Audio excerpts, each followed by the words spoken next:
Recently, I've received numerous comments from people asking me to do a video about Paul Joseph Watson. Where do you stand with Paul Joseph Watson?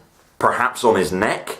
Congratulations, Bulletproof Blouse, you've just won the internet. Paul Joseph Watson made a video titled Why Capitalism is Great. Could you please do a response to it? It's a video full of cancer and his fans are Alex Jones nuts. Or just Paul Joseph Watson's channel in general. That slimy little fuck is in need of a good smackdown. So I went over to his channel and was unsurprised to find yet another condescending, self-important white guy moaning about feminism on the internet, because apparently that hasn't been done enough already. Naturally, I started rubbing my hands with delight, because this channel's such a goldmine of shit videos that you could select one entirely at random out of a hat and still find a million things to pick apart.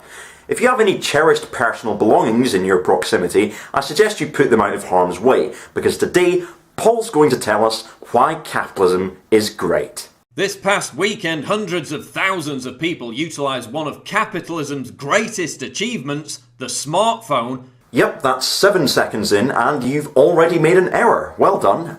Later in the video you describe capitalism as the unregulated free market and assert that state intervention in the market in order to advance the interests of private corporations is something called corporatism, which you consider to be completely different from capitalism.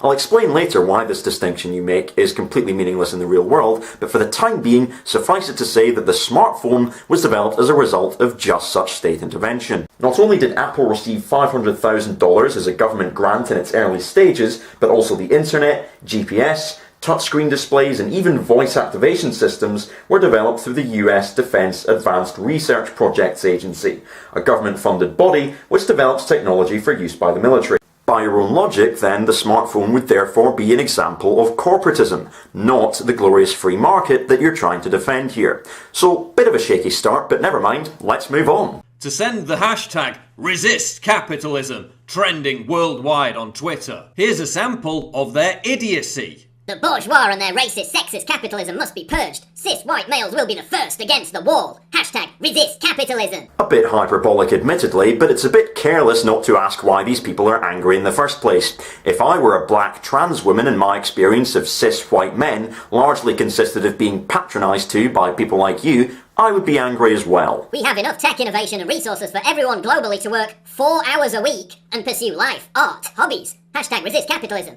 Your employer is stealing from you every minute you're on the job. #ResistCapitalism. And you make no effort whatsoever to refute either of these statements. Dear Mom's basement dwelling communists, if you actually did resist capitalism with any degree of success, the following would not exist. Twitter, the iPhone you're tweeting #ResistCapitalism from, the internet. Again, these were developed through government-funded research, and therefore by your standards should be considered a product of corporatism, not capitalism. Also, the implication you're making here seems to be that if you use products from the system we live under, then you have no right to criticise such a system.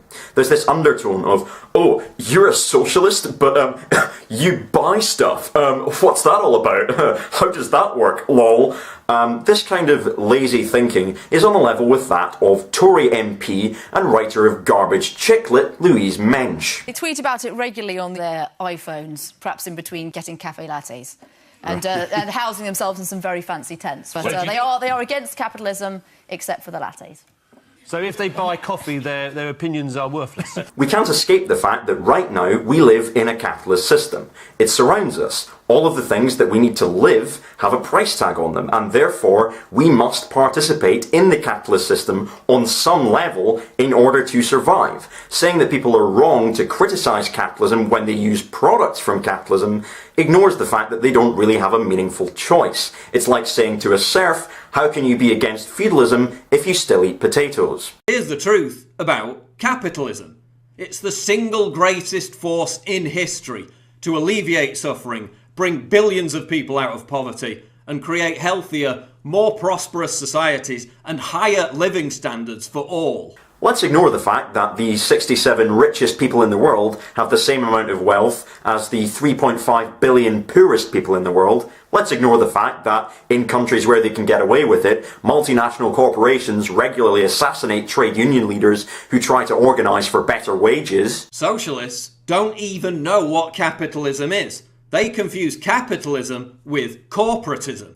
Yep, I knew this was coming just every fucking time. Just get on with it. Corporatism is the opposite of free market capitalism because it depends on collusion between well-connected large corporations and the state. Capitalism is about the free exchange of goods and services. This is an entirely reductionist definition of capitalism. It's not just any system with a market, and contrary to what the shit spewers of the Austrian school might have you believe, it's definitely not anything that human beings do voluntarily. Capitalism has three components: private ownership of the means of production, exchange of goods and services for profit in a market economy, and wage labour. Historically, private property and wage labour have always existed alongside a state, because private owners need a state to protect their wealth from the majority. The distinction made by right-wing libertarians between corporatism and capitalism is entirely meaningless in the real world, because historically, capitalists have always needed a state to protect their economic interests, ranging from the enclosures when capitalism first came about, to vagabond laws, to the role of the police in society today. To call this corporatism and act as though it's entirely separate from capitalism is to simply ignore how capitalism developed historically. A competitive market creates quality because businesses fail if they don't please the consumer. Corporatism is about creating artificial monopolies that drive up prices and punish the consumer. Capitalism isn't the problem. Corporatism is the problem. This argument makes your video self-contradictory in two ways. First of all, you assert that free market capitalism is responsible for all of the brilliant things we have. But then you say, we don't have free market capitalism, we have corporatism, and that's the problem. Secondly, your earlier implication that we are wrong to criticise a system if we use products from said system would imply that you are wrong here to criticise corporatism, given that you are using products from what you call corporatism. So we're just a quarter of the way through the video, and already there are multiple arguments happening here which are both factually incorrect and internally inconsistent with one another. I can only assume there's more incoherent kettle logic to come. Socialism is toxic to a healthy society because it punishes success and rewards failure. As Winston Churchill said, socialism is the equal sharing of miseries. I love the fact that you decry collusion between big business and the state, and then just 30 seconds later start quoting Thatcher and Churchill with no apparent sense of irony. Socialism extorts money from the successful and gives it to the lazy.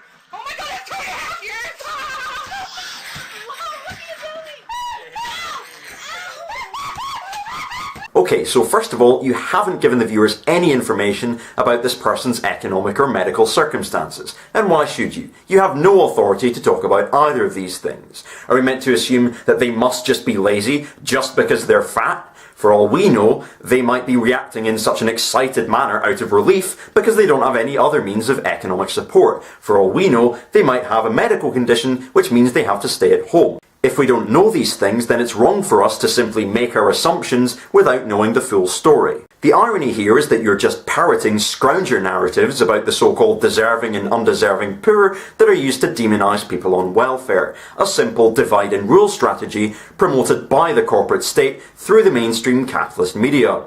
You dress it up as though you're being contrarian and going against the grain, but these narratives come straight out of the ruling Tory party. I mean, just look, most of them have got shoes. The sense of entitlement is amazing. They use oxygen without even paying for it. They just inhale it and convert it into carbon dioxide, selfishly leaving less for the taxpayer. They've even got sticks and bits of old fan. I haven't got sticks and bits of old fan, why should they? Secondly, if you bothered to actually read any classical socialist authors, e.g. Marx, Engels, Bakunin, Proudhon, etc., you would know that socialism has nothing to do with the welfare state. It's about workers' control over the means of production. The welfare state is not an example of socialism. It's simply a social democratic policy which exists within a capitalist system. Socialism disincentivizes success, meaning that businesses which make profit and create jobs, and people that actually produce and contribute to society, flee from countries that embrace socialism to those that embrace capitalism. So apparently having a 75% tax rate means that France has embraced socialism. That's fucking hilarious. Given that the top rate of income tax during Churchill's first term in office was over 90%, it had to be in order to fund the war effort. By your own logic, Churchill would be embracing socialism. Your own reference to Churchill would suggest that socialism is not about taxation and spending,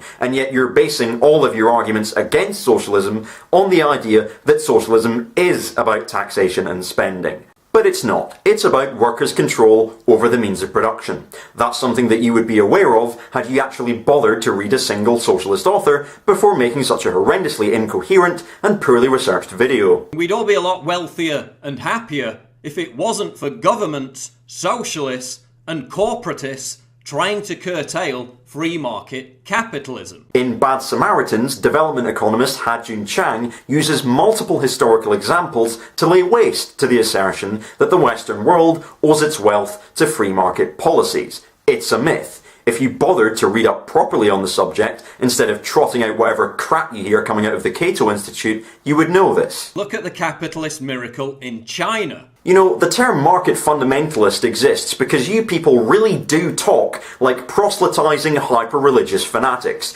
Oh, it's a capitalist miracle once again. Praise the market. Ding ding ding ding ding ding ding. In the last 3 decades, China has lifted more people out of extreme poverty than the rest of the world combined. 680 million people have escaped poverty in China thanks to capitalism. And it's a similar situation in India. First of all, you don't give any evidence as to why you believe free market policies specifically are responsible for this. Secondly, it's not as if these countries don't have their problems. Conditions for workers in China, especially migrant workers, are awful. After frequent suicide attempts by workers in one of their factories in China in 2010, Foxconn has since had nets installed beneath the windows in order to catch workers in case they try to throw themselves from the factory windows.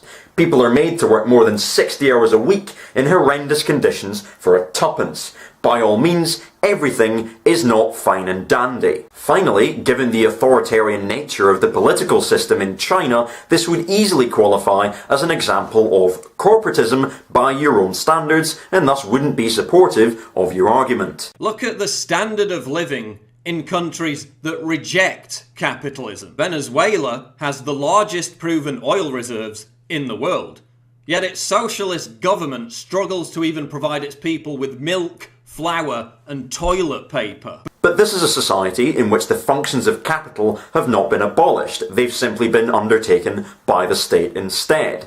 Given the lack of workers' control over the means of production, the most basic criteria for socialism, it's inaccurate to describe Venezuela as socialist. But over in capitalist Chile, which has virtually no natural resources, its citizens enjoy the 3rd highest living standards in all of America. Let's just conveniently gloss over the fact that establishing neoliberal capitalism in Chile required the military overthrow of a democratically elected government in 1973 and the installation of a dictatorship under Pinochet, which imprisoned and tortured tens of thousands of political dissidents and forced 200,000 people into exile. But of course, if I bring this up as a critique of capitalism, you'll just flip-flop now and say that Chile is corporatist, not capitalist. It's corporatist when you want to criticise it, and capitalist when you want to praise it. Compare places like Hong Kong, which has no significant natural resources, to Cuba, which has an abundance of them. Before Castro's communism, capitalist Cuba had a per capita income higher than Spain and Portugal. It also had press censorship, suppression of basic civil liberties, a secret police force, the drugs, gambling and prostitution industry in Havana was controlled by the American mafia, and the American government provided Batista with weapons assistance as he killed thousands of dissidents and systematically profited from the exploitation of Cuba's commercial interests. But again, if I bring this up as a critique of capitalism, you'll just flip-flop and say that Batista's Cuba was corporatist, not capitalist. Again, it's corporatist when you want to criticise it, and capitalist when you want to praise it. After Castro's communism, Cuba became a rundown economic failure stuck in a 1950s time warp.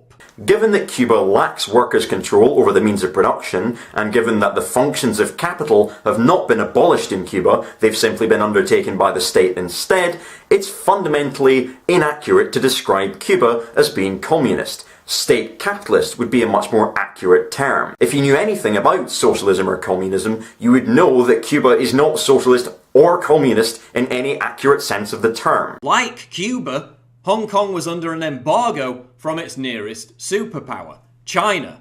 Back then it was one giant shantytown. But after embracing capitalism, Hong Kong now routinely tops lists for prosperity and quality of life. Hong Kong also has the highest level of income inequality in the developed world. In a Hong Kong-owned electronics factory in Dongguan, 16-year-old girls are made to work 13-hour shifts every single day for the equivalent of about $50 a month, while living in poorly maintained, smelly dormitories. The company controls almost every aspect of their lives. Fun, fun, fun. Compare Stalinist North Korea with capitalist South Korea. Same people, same location in the world, same natural resources. South Korea has produced Samsung, Hyundai and LG. North Korea has produced record starvation, concentration camps for political dissidents, and a line of hereditary dictators. Like Cuba, North Korea is another example of a society in which the functions of capital have not been abolished but instead undertaken by the state.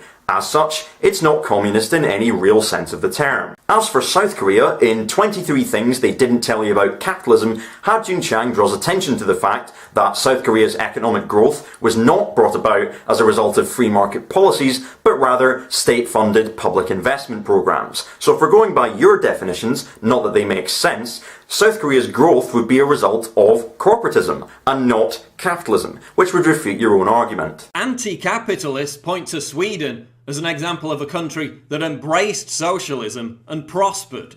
These people are liberals, Paul. They're not anti-capitalists, they're liberals. Jesus, it just shows that you have absolutely no idea what anti-capitalists actually believe. Given that this point is moot, we can simply fast forward through it. Christ, you're an idiot. People who support socialism are also far greedier than those who support capitalism. Studies show that poorer conservatives are more generous than wealthier liberals when it comes to giving to charities. But there's more than one variable at play here. Not only are there differing political viewpoints, but there are also differing degrees of wealth. To simply assert that it must be their conservatism that's responsible for their generosity and not their being poor is transparently deceptive. In rudimentary high school level science, it's taught that if you want to investigate a relationship between one variable and an outcome, you have to make sure that all of the other variables are kept the same. Otherwise, it's not scientific. Look, capitalism is by no means perfect. Oh, really? Oh, I was so convinced by the weight of your arguments that I thought it was. There's still poverty in capitalist countries because we don't live in a utopia. We still live in a meritocracy where intelligence and hard work is rewarded with wealth. So if you happen to be rich, it must be because you worked hard, and if you happen to be poor, it must be because you're lazy. Despite saying that capitalism is by no means perfect, you seem to think that whatever amount of wealth someone possesses in a capitalist system must be a direct reflection of how much they have contributed to society. Naturally, the rich must be fucking saints, and the poor must be scum. Funny how that works, isn't it? Also, this argument that we live in a meritocracy completely disregards the cycle of poverty, and the fact that if you grow up in a poor background, you'll tend to stay poor, and people from rich backgrounds tend to stay rich. But even for those needy people who fall behind, capitalism provides a safety net via the welfare state. Just a few minutes ago, you were giving it all that about how, the welfare state is socialism, and it promotes laziness and all that. And now you're saying, well, capitalism's not perfect, but hey, we've got the welfare state thanks to capitalism. Jesus, what is wrong with you? America's poverty line for a family of 4 is $63 a day. In the poorest countries, which haven't embraced capitalism, it's $1.25 a day. So by resisting capitalism, you're actually promoting an economic system that guarantees destitution and misery for the most amount of people. But again, if you read Bad Samaritans or Kicking Away the Ladder by Ha-Joon Chang, you'll see that it's actually the imposition of neoliberal policy via the World Bank, the World Trade Organization and the IMF that stifles these countries' economic development. It's actually the proselytizing for the free market which is fucking these countries over and preventing them from developing proper infrastructure. You're supporting an ideology that ensures billions of people will continue to remain mired in poverty. So go back to your mom's basement, don your Che Guevara t-shirt and genuflect beneath your hammer and sickle flag. But please, don't inflict your colossally retarded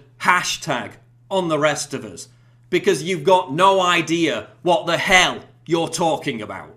And that's it. That's the end of his video. And it's just such a mess. He makes this distinction between corporatism and capitalism, which is completely ahistorical and meaningless in the real world. He then asserts that we've got corporatism, not capitalism, and that's the problem, only to then follow up by saying we've got capitalism and that's why everything's so great. He then gives a bunch of examples of societies which have embraced capitalism and supposedly prospered as a result, provided that you interpret the data extremely selectively, but by his own standards, these societies would inarguably be considered corporatist, which he says is the problem. And at no point in his video does he even attempt to give one single clear definition of socialism. There are multiple entirely different things which he calls socialist because he doesn't like them, and yet they're all inconsistent with each other. He said that France is socialist because it had a high tax rate on the wealthy, but then he quotes Churchill, who's clearly not a socialist, but he taxed higher. He says that the welfare state is socialist and that it rewards failure and laziness, but then he says that the welfare state is capitalist and that it's just fine.